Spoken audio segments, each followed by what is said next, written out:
So this morning, our moon moves into Aries, and we're preparing for the solar eclipse that's happening on Monday. What does this mean? My name is Sarah. I'm a mom and astrologist.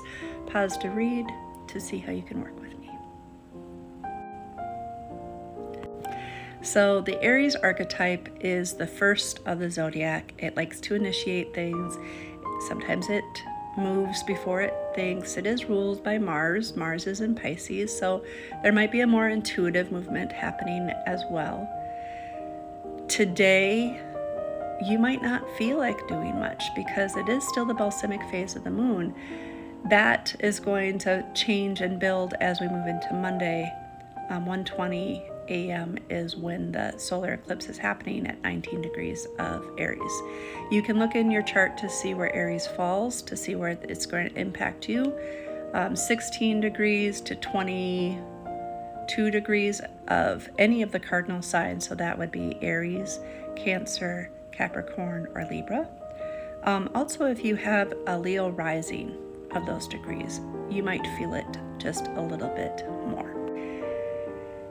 What I recommend, typically with new moons, we talk about manifestation and wanting to bring goals into reality. Like, what do you want to work on at this moon cycle? I invite you to be more of an observer because, as I talked about yesterday, solar eclipses or eclipses in general could give you the trip you need, not necessarily the trip you want. So if you're trying to force some kind of manifestation, it may not happen the way that you want it to. Doesn't mean you can't think about things that you want to bring forward.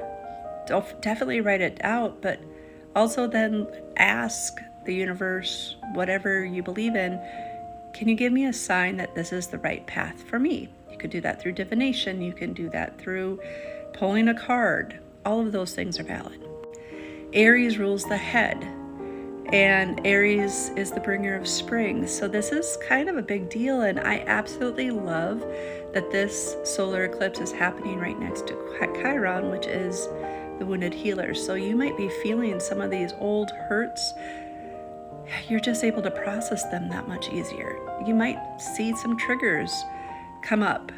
How are you going to work with them? How can you move forward with your life and keep moving forward? Because this is a North Node eclipse, which means we're meant to move forward with this action, not necessarily let go of things from the past like we did with the lunar eclipse. Now, with the lunar eclipse, I notice a lot of synchronicities, not necessarily with me, but definitely with my husband. This isn't going to affect everybody. It just doesn't. Some of us, it's going to be very profound. For me, it's going to be opposite my natal sun. So I know that it's going to be likely something personal to me. My opposition is opposing 12th house, 6th house. So it's going to be how I think in my head versus how I do my daily work and my health.